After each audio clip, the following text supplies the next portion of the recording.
To the end of the Lenten season. Today is Good Friday, which marks the end of our consecration in a formal way, in a fasting way. It ends at 3 o'clock today as Jesus was on the cross from the 6th to the 9th hour, which is from 12 noon to 3 o'clock. And today we're on day number 48. And our scripture is, Father, into thy hands I commit my spirit. Again, that's Luke chapter 23 and verse number 46. Father, into thy hands I commit my spirit. And this is the Friday Father factor. We know that Jesus' prayers are marked often by the one word that starts with the prayer of Father. Father, into thy hands I commend or commit my spirit. All right, and today we're talking about the power of prayer. Give me some thumbs up, give me some high fives, give me some hearts if you personally know the power of prayer. Give me some thumbs up, give me some high fives, give me some hearts if you have experienced the power of prayer in your life. If you have become more powerful as a person as a result of prayer, give me some thumbs up, give me some high fives, give me some hearts. I believe that prayer is the tool. It is the spiritual practice. It is the spiritual disciplines because prayer is a two-way communication between you and God. And let me tell you, there is no way that you can talk to God and that God can talk to you on a regular, consistent basis and you not experience the power of God in your life. Yes, I'm talking about miracles. I'm talking about signs. I'm talking about wonders. I'm talking about prosperity. I'm talking about health. I'm talking about harmony and relationships. I'm talking about wealth. As you keep this ongoing conversation going on between you and God, you see the power and presence of God manifested in your life, in your world, and in your affairs. You see the power of God that is in you, and that power flows through you, and it functions as you. Give me some thumbs up, give me some high fives, give me some hearts if you know personally the power of prayer. I'm not talking about what somebody told you. I'm not talking about what you read about in a book, even in the Bible. I'm talking about what you have personally experienced in your own life,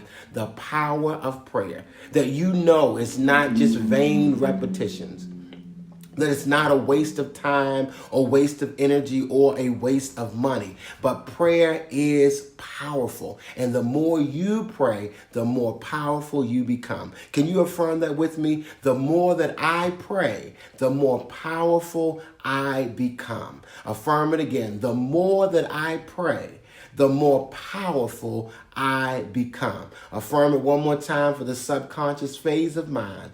The more that I pray, the more powerful that I become. Amen? And so Jesus is praying. Yes, Father, into thy hands I commend my spirit. I really see the cross, the Calvary's cross, as he's gone up Golgotha's hill, and now he is on Calvary. His hands are nailed, his feet are nailed.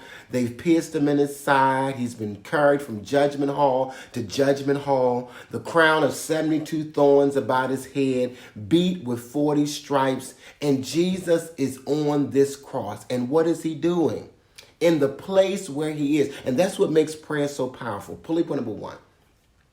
In the place that I am. What makes prayer so powerful is the place that you can pray wherever you are. Pulley point number one. What makes prayer so powerful is the place that you can pray wherever you are. Because wherever you are, God is. God is the everywhere, evenly present spirit of absolute good. So we never have to send God anywhere because God is already there. God is in every city, every county, every country, every continent. I hope I got it right, Bishop Hector. That God is everywhere. And so we don't have to send God to hospitals and institutions and overseas sees, God is already there. And so wherever you are, God is. Wherever your family and your friends are, God is right there with them. God has promised never to leave us nor forsake us, but to be with us always, even until the end of the earth. So what makes prayer so powerful is that in the place right where you are, you can pray. Where I am, right where I am, I pray. When I pray, my soul goes deeper into my God. And so I pray right where I am, right here and right now, right where I am, I pray. And prayer is, in the place of prayer is not just your physical location, but it is where you are in consciousness. You can pray wherever you are in the journey of your life, wherever you are in your path to wholeness. Wherever you are, you can pray wherever you are. You can pray in the valley. You can pray in the plain. You can pray in the mountaintop. Wherever you are in consciousness, you can pray. You can pray when you get it right. You can pray when you get it wrong. You can pray in whatever place you are in. Paul says, I know how to abound. I know how to be on top. I know how to abase. I know how to have everything going my way, and I know how it feels when nothing is going my way. But in whatever place I am in, I can pray. Yes, pulley point number one, what makes prayer so powerful is that you can pray, yes, in any place that you are in. And Jesus is praying in the place of Calvary. He had already prayed in the Garden of Gethsemane, but now he's praying on Calvary. He's praying on the cross. And so you are able to pray through your process. Pulley point number two. And pulley point number two is process. That prayer allows you to process. And so wherever you are in the process, you can pray. Pulley point number one is the place that you're in. That's what makes prayer so powerful, is that you can do it in whatever place you're in. Pulley point number two, what makes prayer so powerful is that it is a process, and it allows you to process, that it is an ongoing conversation. It's a conversation that you have with God. One of the things that I remember, and it was one of the most powerful quotes that I've ever heard. I don't know if you remember the Bill Clinton and Monica Lewinsky scandal years and years ago. It was a big thing in the news. And people asked Hillary Clinton, you know, even after it had been proven that he had had an indiscretion, an affair with this young woman, why did she not divorce him? That was the question that she was asked, that she was embarrassed, she was humiliated. Why did she not divorce him? Why did she not leave her husband as a result of this public disgrace? And she gave a very simple answer. And her answer was, I don't know how long they'd been married at that time, maybe 30 years. She said, because Bill and I started a conversation 30 years ago, and we're not finished having that conversation. She said, that's why I'm not divorcing him, because we're still having that conversation. I thought that was a very powerful statement for her to make, that she saw her marriage to her husband as a conversation that begun, and they weren't finished having that conversation. So she was going to continue in her marriage. And so prayer is that ability for you to process and to have that conversation with God as you process your thoughts, as you process your emotions, as you process whatever is going on in your life. That prayer is so powerful because it helps you process. And it is a process that takes you through the process. Can I say that again? Prayer is a process that takes you through the process. So his praying in the Garden of Gethsemane in preparation for Calvary was not the same as his prayer actually on the cross. In Gethsemane, he was in the place of processing, saying, Father, let this cup pass from me. Nevertheless, not as I will, but thy will be done. And he was able to process it at that level. But now that he's actually on the cross, he is processing at a deeper level. He is praying. He did not, just like he said, Father, let this cup pass. Nevertheless, not as I will. He's keeping the line lines of communication open between him and God. And so he's experiencing things on the cross. And so he is praying through the process. Whatever you can pray through, you can make it through. Whatever you can talk about, you can heal, you can uncover, you can evolve, you can unfold. And so he's talking to God in the midst of his pain, in the midst of all that is going on. He keeps the lines of communication open between him and his Father. And if you can keep the lines of communication open between you and God, there is no experience that you can have on this physical plane that you cannot make it through. It is prayer that is so powerful because it helps you process whatever you're going through. Whatever the process is, you're able to process it through prayer. And so pulley point number one, prayer is powerful because you can do it in any place. Pulley point number two, prayer is powerful because it helps you process whatever process you are going through. And that is the flip between the first Adam and the second Adam, is that Adam and Eve, they stopped talking to God. They hid themselves from God. They closed the door of communication between them and God.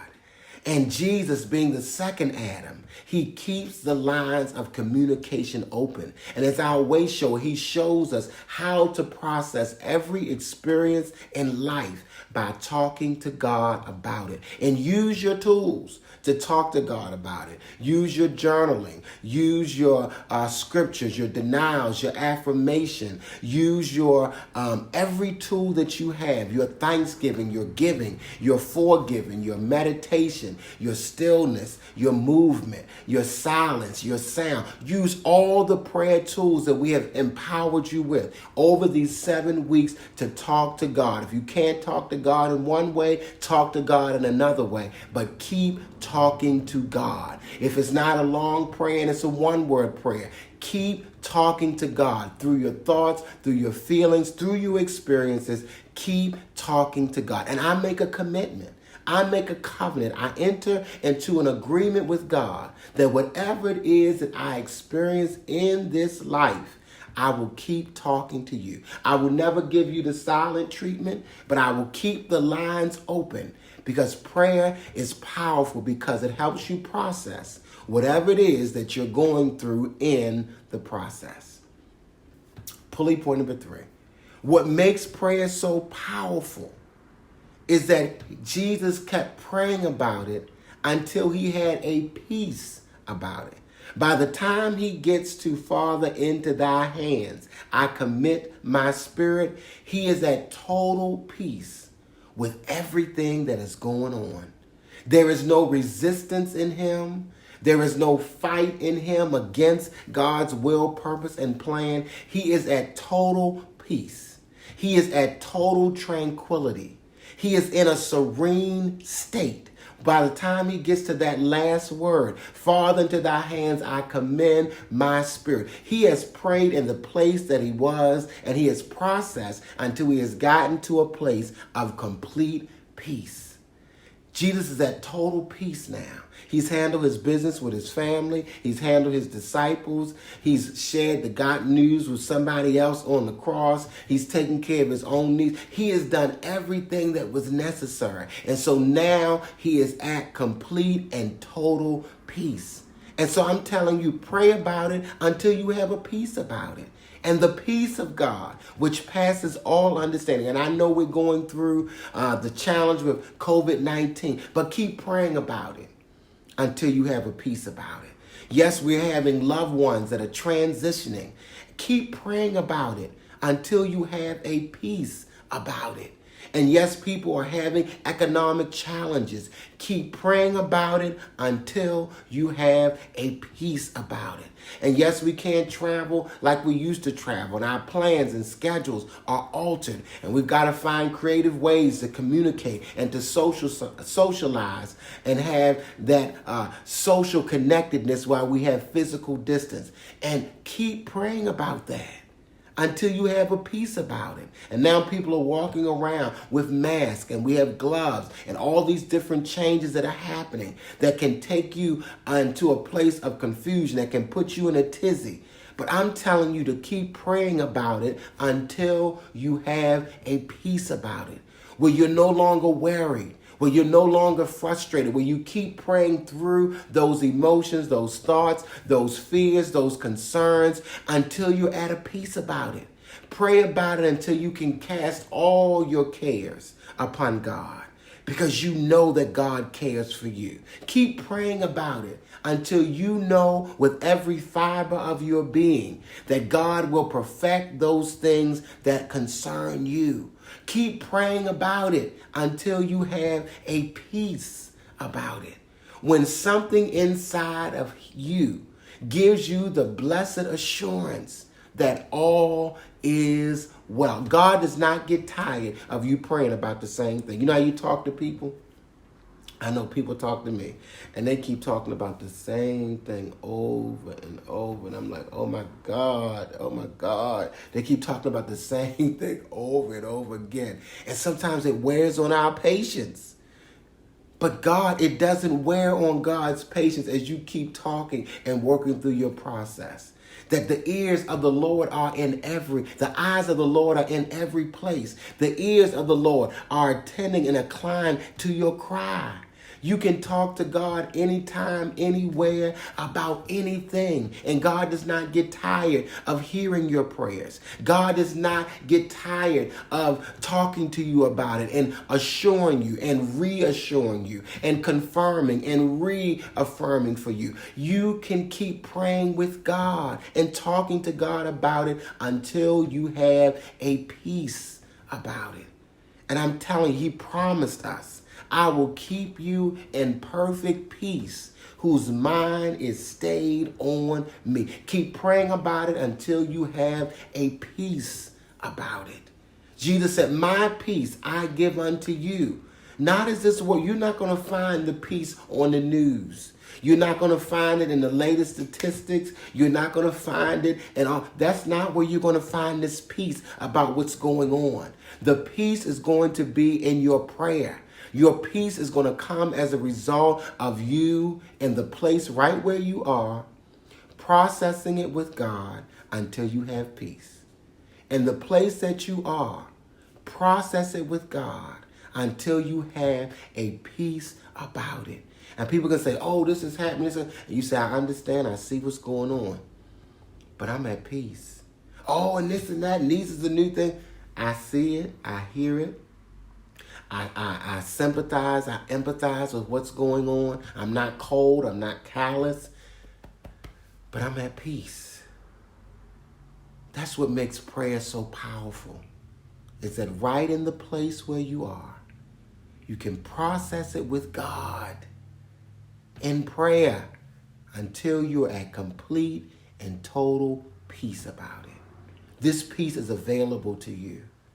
This peace is available to all of God's beloved offspring. Isn't that what the songwriter says? Oh, what peace we often forfeit. Oh, what needless pains we bear. All because we do not carry everything to God in prayer. This peace is available to you. That serenity that we've been praying about is available to you right where you are. Process it with God. Pray about it until you have a peace about it. Let's take another deep, conscious, cleansing breath. Hold it and release. Experiencing God's peace right where you are. Breathe in again. Hold it and let it go.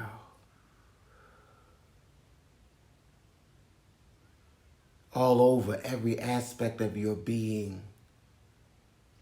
Experience that peace of God. Inhale. Hold it and exhale slowly. And let's form our hedge of protection. Every day that I form this hedge of protection, I feel at peace. No matter where I have to go, no matter what I have to do, no matter whom I have to come in contact with. When I form my hedge of protection, it gives me peace. God in me. God flowing through me.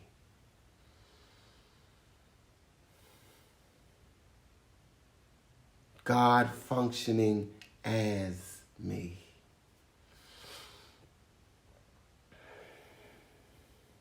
God above me, lifting me to higher states of consciousness. God beneath me, grounding me in a firm foundation of the truth.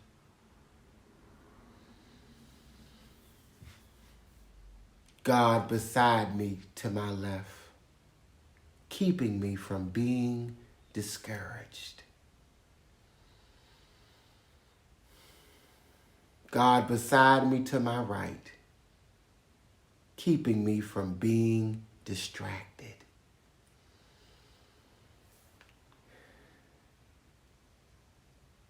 God behind me, empowering me to let go of the past.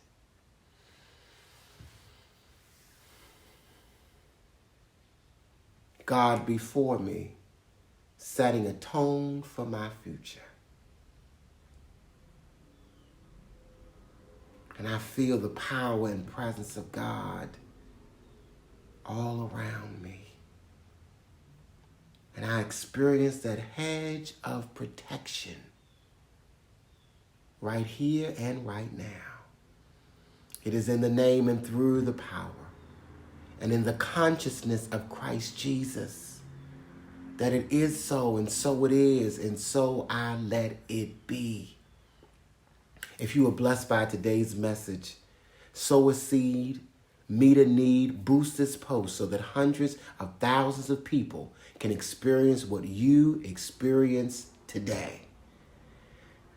And this evening, I got on my purple Kingdom Covenant Ministry shirt because this evening at 7 o'clock p.m., I'll be doing the summation of the 7 last sayings of Christ from the cross along with bishops in the DMV area.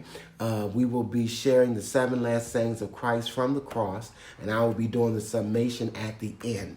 And so I invite you to join us this evening. I'm sure Bishop Hector can put up a flyer or put up some information right on this page so that people can access it on Facebook Live. And I encourage you to celebrate these 7 sayings of Christ from the cross. There's also, we're working to have something available between 12 o'clock for the gathering of pastors here locally in St. Pete. So just stay tuned, for this is Good Friday. And what's going to make it a Good Friday for you is that in the place where you are, you can process it until you have peace. And that's what's going to make it a Good Friday. To those who are in the private group, I'll see you tomorrow morning at 6:30 a.m. To everybody else, I'll see you this evening, or I will see you Monday morning at 6:30 a.m. Until then, remember, there's only one life, and that life is God's life. And God is living God's life through me, and God is living God's life through you. Right here in this